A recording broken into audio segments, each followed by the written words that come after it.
네, 오늘 계속해서 아모스서의 말씀으로 함께하고 있습니다. 오늘 본문인 7장부터 아모스서 마지막인 9장까지 총 아모스 선지자가 마주한 5가지의 환상이 나오게 되는데요. 오늘 본문인 7장에서는 그 중에 첫 3가지 환상이 나오게 됩니다. 오늘 아모스 선지자가 마주한 환상들을 통해 하나님이 어떠한 분인지, 그리고 우리에게 교훈으로 주는 말씀은 무엇인지 함께 살펴보기 원합니다. 첫 번째 환상은 바로 메뚜기 재앙입니다. 본문 1절과 2절을 보시면 왕이 풀을 벤 후 풀이 다시 움돋기 시작할 때에 주께서 메뚜기를 지으심에 메뚜기가 땅의 풀을 다 먹은지라. 오늘 본문의 배경인 이스라엘은 우리가 잘 아는 것처럼 바로 농경 시대였습니다. 특히 이스라엘은 이모작으로 농사를 했다고 합니다. 다시 말해 1년에 2번 재배를 하고 2번 추수 혹은 수확을 한다는 것이죠. 그런데 이 2번의 수확 중 1년에 2번의 수확 중 바로 첫 번째 수확은 왕에게 가는 것이고, 이 2번째 수확을 가지고 사람들이 함께 나눠 먹었다라는 것입니다. 그런데 오늘 이 아모스가 본 환상에서 이 메뚜기가 이 풀들을 2번째 수확한 이 풀들을 다 먹어버렸다라는 것입니다. 다시 말해 일반적인 사람들은 먹을 게 없어 지금 굶어 죽을 위기에 처했다라는 것을 이 환상이 보여주고 있습니다. 이 메뚜기 재앙 환상을 본 아모스는 주님께 간절히 기도하는데요. 2절에 내가 이르되 주 여호와여 청하건대 사하소서 야곱이 미약하오니 어떻게 서리이까. 아모스가 간절히 간청하고 있습니다. 주님 사하소서, 용서하여 주시옵소서, 야곱이 미약하오니 어떻게 서리이까. 그 다음에 나오는 2번째 환상 또한 비슷합니다. 본문 4절에서 5절에 보시면 이 불이 큰 바다와 육지를 삼키려 한다 라고 나오고 있습니다.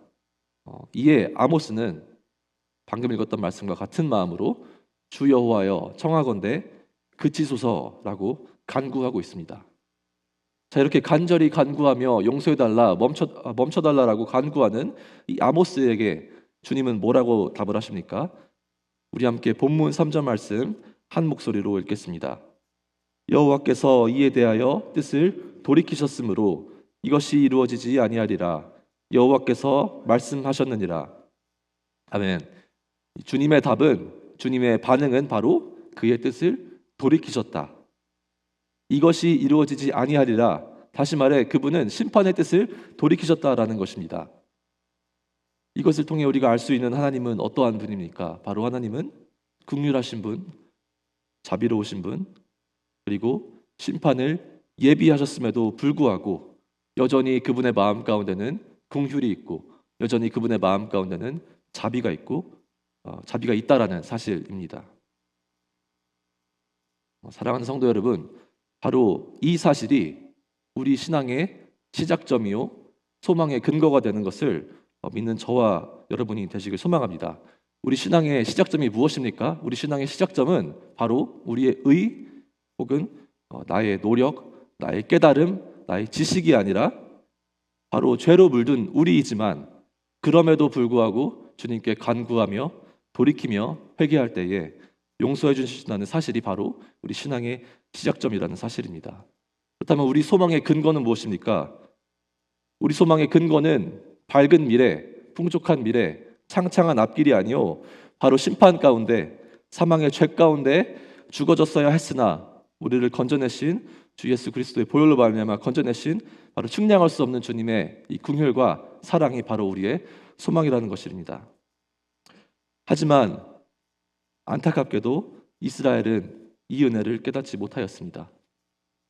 긍휼과 자비를 베푸시고 이 심판을 유예하셨음에도 이스라엘 사람들은 다시 교만하여졌고 마치 자신이 하나님인 양 살아갔습니다. 이제 하나님께서는 오늘 본문을 통해 3번째 환상을 보여주십니다. 바로 다림줄 환상입니다. 여러분 다림줄이 무엇인지 아시나요? 저도 이 다림줄이라는 단어를 듣고 헷갈렸는데 이 그림을 보니까 한눈에 이해가 되었습니다. 만약에 여기 이 기다란 줄이 있다라고 한번 가정을 해보겠습니다. 이 줄의 끝에 이 무거운 돌멩이나 이 무거운 쇳덩어리를 달면 어떻게 되겠습니까? 어떻게 되겠습니까? 바로 이 줄이 길게 아래로 떨어져서 이 이 무거운 쇳덩어리 혹은 무거운 돌덩어리가 이 중력으로 인해서 이 줄을 길게 잡아당기고 있다는 것입니다. 바로 이 팽팽한 수직의 줄을 이용해서, 이 다림줄을 이용해서 집을 지을 때 혹은 건물을 지을 때 이 벽이 혹은 이 기둥이 올바르게 올곧게 수직으로 잘 쌓아지고 있는지 확인하는데 바로 이 다림줄을 썼다라고 합니다.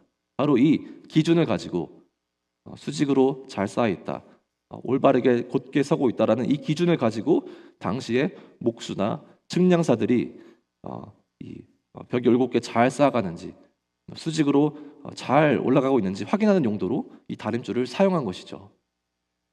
그런데 오늘 본문 8절에서 주님께서 환상 중에 벽 옆에 이 다림줄을 들고 서 계시면서 아모스에게 묻고 있습니다.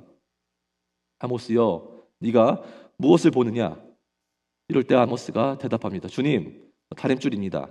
이에 주님께서 대답하십니다. 내가 이 다림줄을 가지고 내 백성 이스라엘 가운데에 두고 다시는 용서하지 아니하리니 라고 말씀하고 있다는 것입니다. 바로 주님께서 뭐라 말씀하십니까?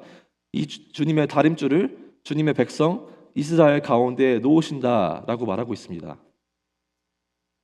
이 아까 다림줄을 언제 쓴다 하였죠? 바로 벽이 올곧게 잘 서고 있나, 기둥이 수직으로 잘 서 있나라는 기준을 가지고 이 다림줄을 사용합니다. 그런데 주님께서 이 다림줄을 가지고 이스라엘에게 놓는다라고 말씀하십니다. 무슨 의미입니까? 바로 주님께서 주님의 기준, 하나님의 기준을 가지고 이스라엘을 본다라는 것입니다. 이 다림줄을 가지고 벽을 볼 때에, 기둥을 볼 때에 겉으로는 올바라 보이고 겉으로는 수직으로 잘 싸가고 있는 것처럼 보이지만 이 완벽하게 수직인 이 다림줄을 놓았을 때 그 조금의 기울어짐이라도, 조금의 틈이라도 보이게 된다라는 것입니다. 마찬가지로 하나님께서 이스라엘에게 주님의 다림줄, 하나님의 다림줄을 올려놓았을 때 이스라엘이 겉보기에는 거룩해 보이고 겉보기에는 올바라 보이고 겉보기에는 수직으로 잘 쌓아가고 있는 것 같지만, 온갖 예배를 드리며 온갖 제단을 다 쌓고 있지만 주님께서 주님의 그 다림줄을 이스라엘에게 놓으셨을 때 그 행위 가운데 이스라엘의 가장 깊숙한 마음, 가장 깊숙한 의도, 가장 깊숙한 그 본질을 꿰뚫어 보신다라는 것입니다. 이 다림줄을 이스라엘 백성 가운데 두고 다시는 용서하지 않겠다라고 말씀하시는 주님 앞에 오늘 아모스 선지자는 어떻게 반응하고 있습니까? 바로 아모스는 침묵하고 있습니다.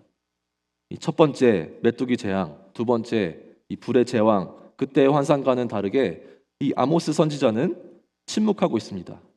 첫 번째, 두 번째 제왕과는 다르게 더 이상의 중보기도가 없고 더 이상의 중재가 없다라는 것입니다. 바로 하나님의 최종적인 심판 선언 앞에서 아마도 이 선지자는 할 말을 잃은 것 같습니다. 아마도 이 아모스는 이 하나님의 절대적인 기준, 하나님의 다림줄 앞에서는 그 어떠한 변명과 그 어떠한 간구도 통하지 않음을 깨달은 것 같습니다.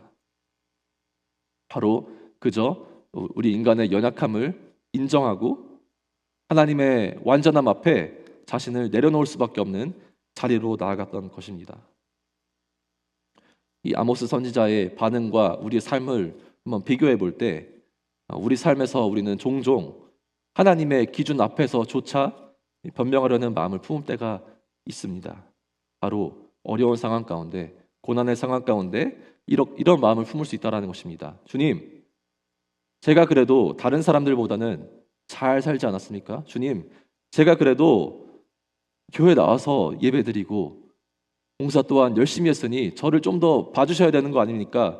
라는 마음이 들 수 있다라는 것입니다. 하지만 오늘 본문에서 말하고 있는 이 주님의 다림줄 앞에서는 이러한 변명이 아무런 소용이 없다라는 것입니다. 왜냐하면 이 주님의 다림줄은 단순하게 인간의 비교나 외적인 성과를 재는 것이 아니오 바로 하나님의 절대적인 기준으로 우리의 마음과 우리의 내면과 우리의 중심을 측정하시기 때문입니다. 다시 말해 우리가 하나님의 이 절대 기준, 하나님의 이 다림줄 앞에 섰을 때는 남과 비교하거나 혹은 나의 높은 의를 주장하는 것이 모든 그러한 변명은 무너질 수밖에 없다라는 것입니다. 왜냐하면 이 벽이 5도 기우나 10도 기우나 30도 기우나 똑같이 기울은 벽입니다. 그리고 이 기울어진 벽은 무너뜨리고 다시 쌓아야 할 뿐입니다. 히브리서 4장 13절에는 이렇게 말씀합니다. 지으신 것이 하나도 그 앞에 나타나지 않음이 없고 우리의 결산을 받으실 이의 눈앞에 만물이 벌거벗은 것 같이 드러나느니라. 아멘. 그렇습니다. 우리 모두는 주님의 그 절대 기준 앞에 도망갈 수도 변명할 수도 없다라는 것입니다. 왜냐하면 주님께서 우리의 가장 민낯, 가장 낮은 모습, 가장 못난 모습을 보시고 아시기 때문입니다. 자, 그렇다면 우리는 이 말씀을 가지고 어떻게 적용하며 나아가야 하는가? 첫 번째는 바로 우리의 모습을, 우리의 죄악된 모습을 있는 그대로 인정해야 한다라는 것입니다. 바로 왜냐하면 이 다림줄은, 주님의 다림줄은 거짓말하지 않습니다. 우리가 얼마나 기울어졌는지, 우리가 얼마나 삐뚤어졌는지 정확히 보여주는 것이 바로 이 주님의 다림줄이라는 것입니다. 그렇기에 우리도 정직하게 자신을 돌아보며 우리는 죄인이다라 함을 인정해야 한다는 것입니다. 두 번째는 정직하게 죄인임을 인정하며 나아갈 때 주님 앞에 회개해야 한다는 것입니다. 오늘 본문에서 주님은 두 번이나 뜻을 돌이키셨습니다. 뜻을 돌이켰다라는 게 무슨 의미입니까? 바로 주님께서 기회를 한 번 더 주셨다라는 이야기입니다. 하지만 우리가 오늘 본문에서 봐서 알 수 있듯이 주님께서 주시는 이 기회, 두 번째 기회는 영원하지 않다라는 것입니다. 그렇기에 마지막 셋째는 우리는 우리의 기준이 아닌, 세상의 기준이 아닌 하나님의 기준으로 살아가야 한다라는 것입니다. 하나님은 이 우주 만물을 만드시고 창조하실 때 절대로 이 기준 없이 그냥 이제는 너네가 알아서 살아라라고 말씀하시지 않았습니다. 바로 하나님께서는 이 다림줄이 있다, 하나님의 다림줄이 있다라는 것은 바로 이 세상 가운데 주님만의 그 절대적인 기준이 있다라는 것입니다. 그 변하지 않는 주님의 기준이 있다라는 것입니다. 그 기준은 바로 거룩함입니다. 이 주님 앞에 구별되려 하고 이 헌신하려 하는 그 거룩함 앞에 우리는 많이 넘어지고 실패하지만 하나님께서는 결코 포기하지 않으셨다라는 것입니다. 오히려 우리의 가장 낮은 모습, 우리의 가장 민낯의 모습, 가장 못난 모습을 다 보시고도 그럼에도 불구하고 사랑하시는 분이 바로 우리 하나님이시라는 것입니다. 그 증거는 바로 그의 독생자 예수님을 보내신 것이요, 예수님께서 십자가에 못 박혀 죽으시고 다시 살아나심으로 이 죄와 사망 가운데 허덕이는 우리를 건져내셨다. 바로 그 크신 사랑이 우리 자격 없고 기울어지고 삐뚤어진 우리의 모습이지만 그럼에도 불구하고 우리를 품으신 놀라운 은혜를 보여주셨다라는 것입니다. 그렇기에 우리도 주님의 기준대로 그 받은 사랑을 그대로 이 거룩함을 가지고 살아가려 발버둥 쳐며 살아야 한다라는 것입니다. 사랑하는 성도님들, 오늘 우리는 지금 하나님의 다림줄 앞에 서 있습니다. 하나님의 다림줄 앞에 서 있는 것은 두려운 일이 아니요, 무서운 일이 아니요, 이것은 바로 우리를 향한 하나님의 사랑임을 믿으시는 저와 여러분이 되기를 소망합니다. 이 몸이 아픈 일을 수술대에 올리는 것은 그 사람을 미워해서가 아니요, 오히려 그 사람을 사랑해서 그 사람을 고치기 위해 바로 이 수술대에 올린다는 것입니다. 마찬가지로 하나님의 다림줄은 우리를 정죄하기 위함이 아니요, 우리를 다시 한번 바르게 세우고 다시 한번 주님과 더 깊은 관계를 맺으시는 하나님의 사랑이라는 것입니다. 사랑하는 성도 여러분, 오늘 이 시간, 오늘 하루 하나님의 다림줄 앞에 서서 우리의 모습을 돌아보고 하나님과의 진정한 관계를 회복하는 은혜가 있기를 주님의 이름으로 소망하고 축원합니다. 기도드리겠습니다. 사랑해 주님, 감사합니다. 우리의 소망 되시며 우리의 신앙의 시작점 되시는 주님의 그 크신 국률하심과 주의 그 자비로우심을 찬양하고 기억하기 원합니다. 주님, 오늘 주신 말씀을 통하여서 주님, 우리가 비록 우리의 제멋대로 살아가며 죄를 사랑하는 우리의 모습이지만 그럼에도 불구하고 주님께서는 우리를 사랑하시고 품어주시고 다시 한번 기회를 주시는 주님을 보았습니다. 주님, 우리가 그 크신 주님의 사랑, 그 크신 주님의 은혜를 다시 한번 기억하기 원합니다.